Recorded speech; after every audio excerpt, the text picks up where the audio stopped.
नमस्कार दोस्तों, जय माता दी। आज मैं आपको कार्तिक मास में नित्य नियम से सुनी जाने वाली कार्तिक मास की 5 कहानियाँ सुनाने जा रही हूँ। इसे सुनने से भगवान विष्णु और लक्ष्मी माता की कृपा हमेशा आप पर बनी रहेगी। किसी गांव में एक साहूकारनी रहते थे।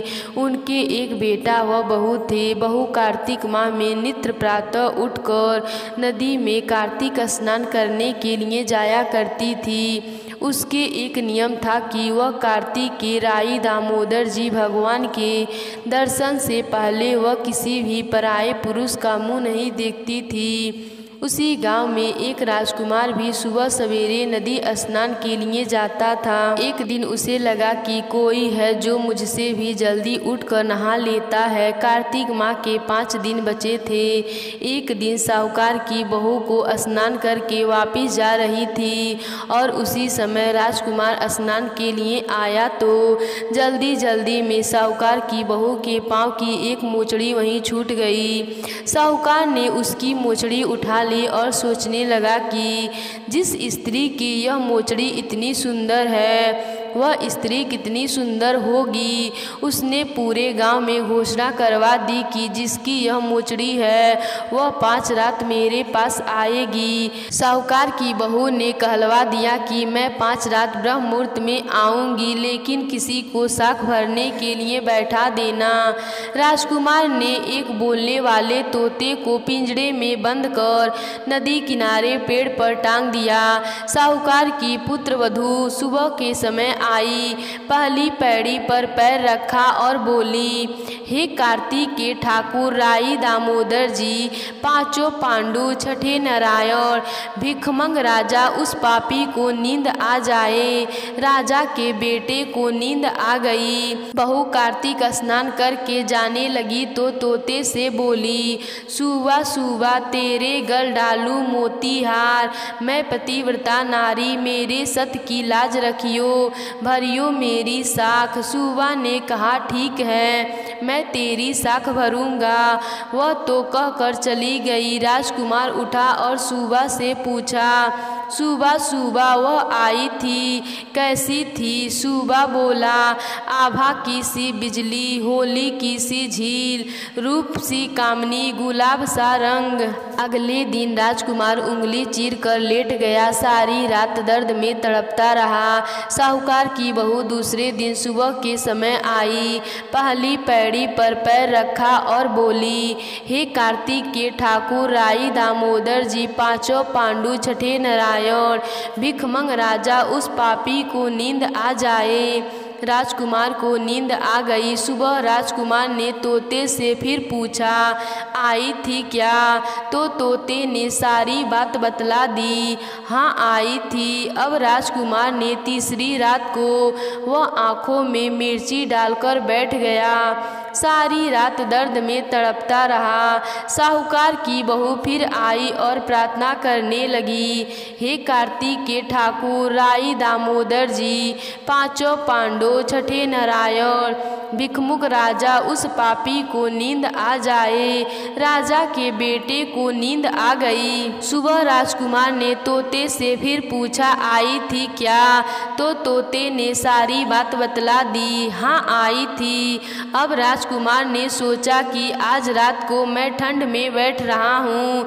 राजकुमार ठंड में सारी रात कांपता रहा और सुबह ब्रह्म मुहूर्त में उसे नींद आ गई। साहूकार की बहू चौथे दिन सुबह के समय आई, पहली पैर पर पैर रखी और बोली, हे कार्तिक के ठाकुर राई दामोदर जी, 5 पांडु, 6 नारायण, भिखमुख राजा, उस पापी को नींद आ जाए।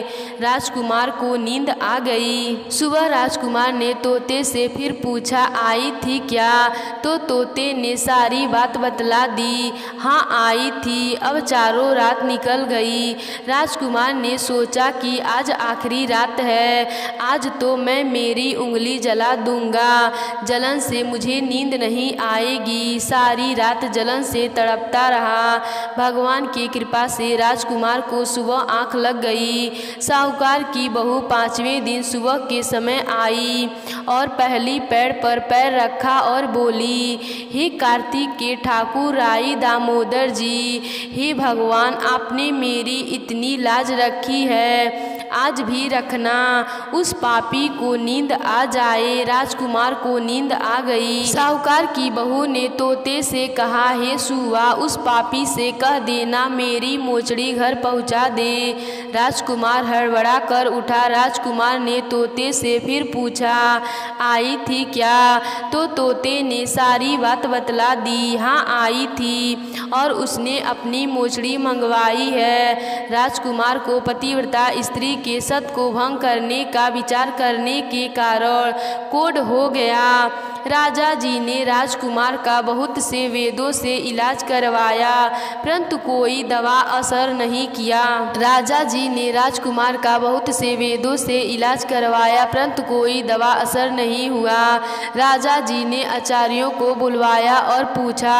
तब आचार्यों ने बतलाया कि राजकुमार को पतिव्रता स्त्री का सतभंग करने का प्रयास किया है, उसी के पाप स्वरूप इसका अंग अंग जल रहा है। तब राजा ने साहूकार की बहू को अपनी बेटी बनाया। तब उसके कार्तिक स्नान का पुण्य राजा के लड़के को दिया। उस पुण्य के प्रभाव से राजकुमार स्वस्थ हो गया तथा उसने अपने कृत्य के लिए क्षमा याचना की। राजा जी और राजकुमार ने सारे नगर में कहलवा दिया कि सब कोई कार्तिक स्नान करे व स्त्री को सम्मान करे। हे पंचभिख भगवान, कार्तिक मास में जैसे साहूकार की बहू की लाज रखी वैसे ही सबका रखना। तो प्रेम से बोलिए, पंचभिख भगवान की जय, राई दामोदर भगवान की जय, विष्णु भगवान की जय। एक गांव में एक गरीब ब्राह्मण रहता था। वह कार्तिक के माह में नित्य प्रतिदिन पूजा पाठ बड़ी श्रद्धा से करता था और प्रतिदिन वह तुलसी माता को सींचता और शाम को घी का दीपक उनके सामने जलाता और उनकी सच्चे मन से पूजा पाठ करके उनकी कथा कहानी सुनता था। ब्राह्मण की पूजा से प्रसन्न होकर तुलसी माँ तुलसी से निकल कर आई और ब्राह्मण से बोली कि पिताजी, मैं आपकी कन्या हूँ, आपके साथ चलूँगी। उस ब्राह्मण के पहले ही 6 लड़कियाँ थीं, इसीलिए वह कुछ नहीं बोला और वापिस अपने घर आ गया। अब ये ब्राह्मण के साथ रोज होने लगा। वह लड़की तुलसी में से निकलकर हर रोज यही बात कहती कि पिताजी, मैं आपके साथ चलूँगी। वह ब्राह्मण इस बात से बहुत चिंतित रहने लगा। एक दिन ब्राह्मणी बोली कि मैं आपको इतना सेवा करती हूँ, फिर भी आप कमज़ोर क्यों हो रहे हैं? क्या कारण है? आपको कौन सी चिंता सता रही है? तब ब्राह्मण सारी बात अपनी पत्नी को बताता है। उसकी पत्नी ने कहा, इसमें चिंता वाली क्या बात है जी? जहाँ हमारी 6 बेटियाँ हैं वहाँ 7वीं बेटी हो जाएगी तो क्या फर्क पड़ता है? और फिर वह भी तो अपनी भाग्य अपने साथ लेकर आएगी। अगले दिन जब ब्राह्मण तुलसी माता को सींचने जा रहा था तो कन्या फिर से तुलसी में से निकलकर सामने आ गई और बोली, पिताजी, मैं आपके साथ चलूँगी। तब वह ब्राह्मण उसे अपने घर ले आया। जैसे ही यह कन्या घर में आई वैसे ही ब्राह्मण के दिन बदलने शुरू हो गए। पीछा में भी भीख ब्राह्मण को पहले से ज़्यादा मिलने लगे। जब ब्राह्मणी भोजन बनाने लगी तो लड़की ने कहा कि माँ, आज मैं खाना बनाऊंगी। ब्राह्मणी ने कहा कि अभी तुम बहुत छोटी हो, तुम्हारा हाथ जल जाएगा, परंतु वह लड़की नहीं मानी। जब वह लड़की आटा छानने लगी तो प्रात आटे से भर गया। वह लड़की रसोई घर में जिस भी चीज़ को हाथ लगाती वह चीज़ बढ़ती जाती। उसने कई प्रकार के भोजन बनाए। सभी ने उस दिन भर पेट भोजन किए। ऐसे ही दिन बीतता गया। जब कार्तिक माह पूरा हुए और कार्तिक माह की पूर्णिमा आखिरी दिन आया तब लड़की ब्राह्मणी से बोली, माँ, आज रसोईया घर में दिया जला दो, आज मैं यहीं सोऊंगी। माँ बोली कि बेटी तू अभी बहुत छोटी है, तुम रात को डर जाओगी। वह लड़की बोली नहीं माँ, मैं नहीं डरूंगी, और जिद करके कोठरी में सो गई। आधी रात को लड़की बनी तुलसी माता उठी, कोठरी में चारों ओर देखने लगी। उसके देखते ही घर अनधन से भर गया। वह लड़की वहां से जाने लगी, तभी ब्राह्मण की आँख खुल गई और वह बोला, बेटी कहाँ जा रही हो? तब वह लड़की साक्षात तुलसी माता में प्रकट हो गई और बोली, मैं तुलसी हूँ। तुमने कार्तिक माह में मेरी इतनी पूजा पाठ किया कि मैं तुमसे प्रसन्न हो गई और तुम्हारी दरिद्रता दूर करने आई थी। सुबह जब ब्राह्मणी उठी और अपने घर को धन धान्य से पूर्ण देखा तो वह बहुत हैरान हुई और उस लड़की को ढूंढने लगी। तब ब्राह्मण ने बताया कि वह तुलसी माता हैं, जो कि हम लोग कार्तिक माह में तुलसी माता की पूजा पाठ किए थे। उन्हीं की कृपा से हमारा घर अन्न धन से भर गया है। ब्राह्मण बोला, अब से हम लोग हर कार्तिक माह में ऐसे ही तुलसी माता को सींचेंगे और कार्तिक माह की तुलसी माता की कथा कहानी सुनेंगे, जिससे कि तुलसी माता की कृपा हमेशा हम पर बनी रहेगी। हे तुलसी माता, जिस प्रकार आपने उस ब्राह्मण की दरिद्रता को दूर करी, वैसे ही इस कहानी को कहने वाले सुनने वाले सबकी घर की दरिद्रता को दूर करना। तो बोलिए तुलसी माता की जय। बहुत पुरानी बात है। चंदनपुर गांव में एक बुढ़िया माई रहती थी। उसका एक बेटा व एक बहू साथ में रहते थे। जब कार्तिक का महीना आया तो उस बुढ़िया माई ने अपने बेटे से कहा, मैं कार्तिक स्नान के लिए जाना चाहती हूँ और 1 महीना वहीं कुलवास करूँगी। यह सुनकर उसके बेटे ने कहा, ठीक है माँ, मैं आपको छोड़ आऊँगा। फिर अपनी पत्नी से कहा, मेरी माँ के लिए 30 लड्डू बना देना ताकि रोज़ नहाकर 1 लड्डू खा सके। वह इस बात से नाराज़ हुई, लेकिन गुस्से में उसने 30 लड्डू बनाकर दे दिए। बूढ़ी माई नदी किनारे कार्तिक स्नान के लिए गई और वहीं पर एक झोपड़ी बनाकर रहने लगी। बुढ़िया माई रोज सवेरे उठकर स्नान करती और जैसे ही 1 लड्डू निकालकर खाने जाती, कार्तिक के देवता बंदर का रूप धरकर आ जाते। तब बुढ़िया माई वह लड्डू अपनी खुशी से बंदर को दे देती।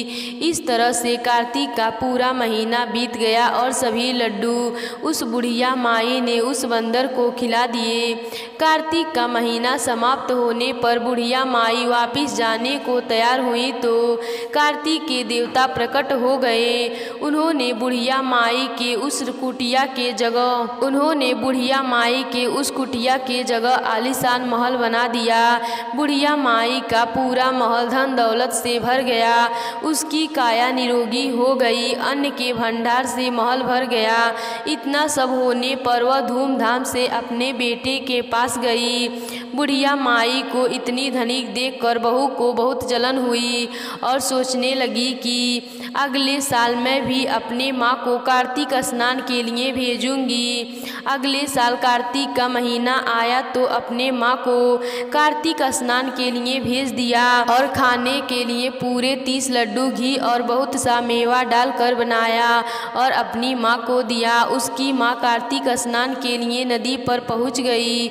वहाँ पर एक झोपड़ी तैयार किया, वहीं पर रहने लगी। जब सवेरा हुआ तो बहू की माँ स्नान करके लड्डू खाने बैठी, तभी कार्तिक के देवता बंदर का रूप धर कर आए और बुढ़िया माई के पास आकर बैठ गए। तो वह बंदर को पत्थर मारकर भगा दिया और कहा, मेरा पेट तो भरा ही नहीं, तुम कहाँ आ गए। उसका रोज का क्रम उसी तरह चलता रहा, लेकिन उसने कभी भी बंदर को एक भी लड्डू नहीं खिलाया। धीरे धीरे कार्तिक का महीना बीत गया। तब कार्तिक के देवता उसके सामने प्रकट हुए। उन्होंने बहू की माँ की कुटिया को कूड़े कचड़े में बदल दिया और माँ को डूंगुर बना दिया।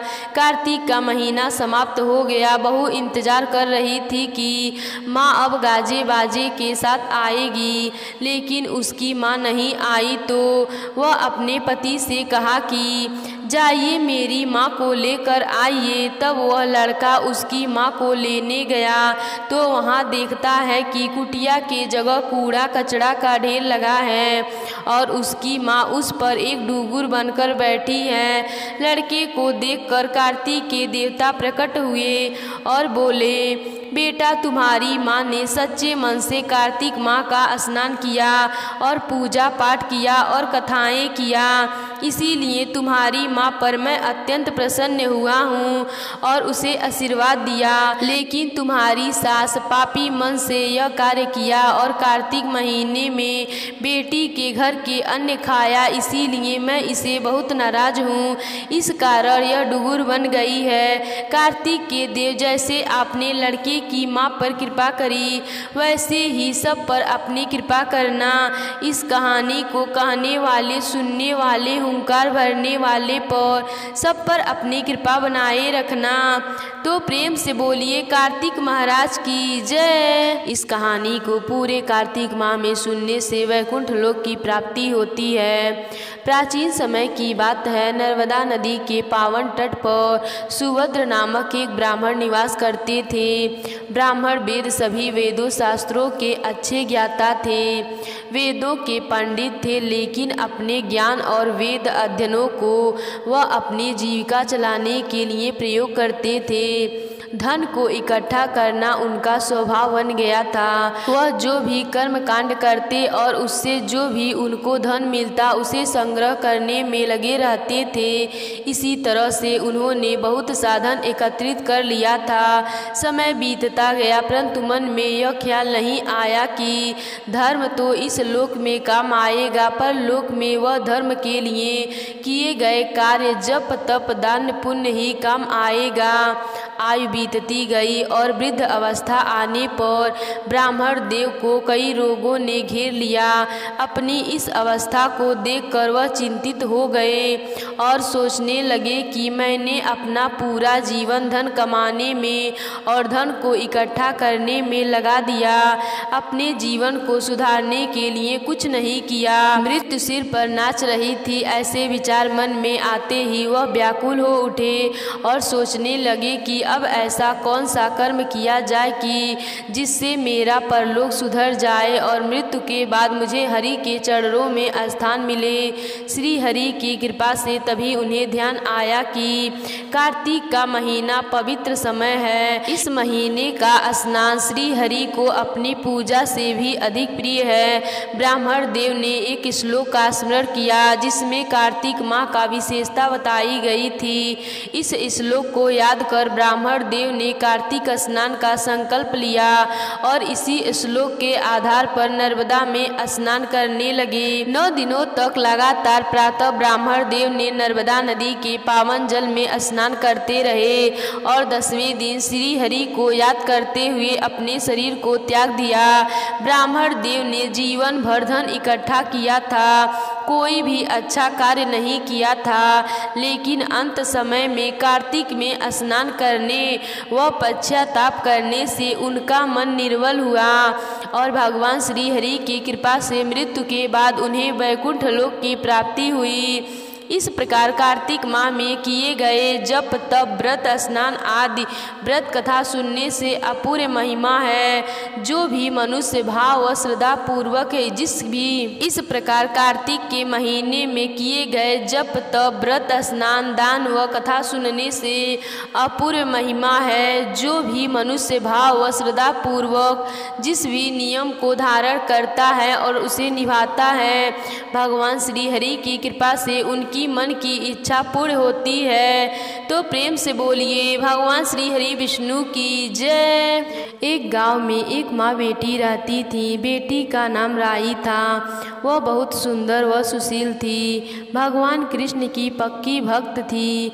एक बार भगवान श्री कृष्ण उसकी परीक्षा लेने हेतु चूड़ियाँ बेचने वाले बनकर आए और आवाज़ देने लगे। राई अपनी माँ से बोली, माँ मुझे भी चूड़ियाँ चाहिए। माँ बोली, पैसे कहाँ से लाऊं? बाजरी है, वो ले जा। बाजरी के भगवान ने फूंक मारी तो फूंक उड़ के राई की आँख में गई। राई जोर जोर से रोने लगी। भगवान वहाँ से अंतर ध्यान हो गए और वैद्य का रूप धारण कर वहाँ आ गए और आवाज़ देने लगे। राई की माँ बाहर आई और बोली, वैद्य जी, मेरी बेटी की आँख में भूस गिर गया है, उसे निकाल दो। भगवान बोले, अगर मैं भूस निकालूं तो उसका विवाह मेरे साथ करना पड़ेगा। राई की माँ तैयार हो गई, सगाई कर दी। कार्तिक शुक्ल 11 के दिन विवाह निश्चय किया गया। माँ सोचने लगी, बेटी को क्या दूं? सोने की दुकान पर जाकर बोली, मेरी राई के लिए लौंग व बिछुआ गढ़ दे। सुनार बोला, मुझे समय नहीं है, मैं तो कृष्ण भगवान के गहने गढ़ रहा हूँ। हलवाई व बनिया वो जहाँ भी गई उसको यही जवाब मिला। माँ तो घर आ गई, अब क्या करे? वो घर आई, झोपड़ी महल में बदल गई। आनंद हो गया, ठाठ से विवाह की तैयारियां होने लगी। भगवान बारात लेकर आए। माँ ने खूब ठाठ से राई का विवाह भगवान कृष्ण के साथ कर दिया। भगवान राई को लेके द्वारका गए तो राई महल में रहने लगी। दूसरी रानियां चिढ़ने लगी। सावन में राई पिहर गई। भगवान ने सोचा, राई को तीज भेजूं। 7 जड़ी की चूड़ियां और 5 सोने के कंगन रखे। 2 हंसों को बुलाया और बोले, सीधे राई के पिहर जाना, कहीं मत रुकना। राधा रुक्मणी को पता चला तो उन्होंने हंसों को अपने महल में बुला के कहा, थोड़े मोती चूंग लो। हंस आ गए, मोती चूंगने लगे। राधा रुक्मणी ने सारा सामान निकाल कर उसमें फटे पुराने कपड़े और 5 कांटे बांध दिए। पोटली हंसों को दे दी। हंस सामान लेके राई के पास गए। राई खुशी से नाचने लगी। जैसे ही पोटली खोली, 5 उंगलियों में कांटों चुभ गए। राई दुखी हुई। सावन खत्म हुआ तो भगवान लेने आए। राई भगवान से बोली नहीं। भगवान आए तो राई दूर दूर हो जाती। भगवान ने सोचा, कोई बात नहीं। राई फिर भी नहीं बोली। इतने पर भी राई भगवान को अपने महल में ही जिमाती, भोजन में भी दही देती। एक दिन भगवान बिल्लो बनकर दही खा गए। अब राई दही कहाँ से रखे? भगवान गुजरी बनकर दही बेचने आ गए। राई नीचे जाकर बोली, थोड़ा दही दे दो। गुजरी रूप भगवान बोले, राई तुम उदास क्यों हो? हमने सुना है आप भगवान से नाराज हैं। राई बोली, तुझे क्या मतलब, तू जा। तो गुजरी रूपी भगवान बोले, हमने सुना आप भगवान से नाराज हैं। राई बोली, तुझे क्या मतलब, तू जा। तो गुजरी रूपी भगवान बोले, हम सहेली जैसे हैं तो मन की बात कहो, मैं किसी से नहीं कहूँगी। राई ने सारी बात कही। सुनते ही भगवान को अचंभव हुआ और वे असली रूप में आ गए और बोले, ये कैसे हुआ? मैंने तो जरी के भेष व सोने के चूड़ियाँ रखे थे। भगवान ने हंसों को बुलाकर पूछा, तुम कहीं रुके तो नहीं? हंस बोले, राधा रुक्मणी के महल में रुके और कहीं नहीं रुके। भगवान ने राधा रुक्मणी को बुलाया और पूछा, आपने ऐसा क्यों किया? वो बोली, आप हमारे महल नहीं पधारे, इसीलिए हमने ऐसा किया। भगवान बोले, आप हमको प्रेम से बुलाते तो हम जरूर आते। फिर भगवान बोले, कार्तिक का महीना राई को दूंगा। 5 दिन पश्चात राधा और रुक्मणी को व 11 दिन सत्यभामा को दूंगा। भगवान ने सबको मान दिया। हे भगवान, जैसे आपने सबको मान दिया वैसे ही आपकी कथा कहानी सुनने वाले अपने भक्तों को सबको ही ऐसे मान देना। तो प्रेम से बोलिए, राई दामोदर की जय। भगवान श्री कृष्ण की जय।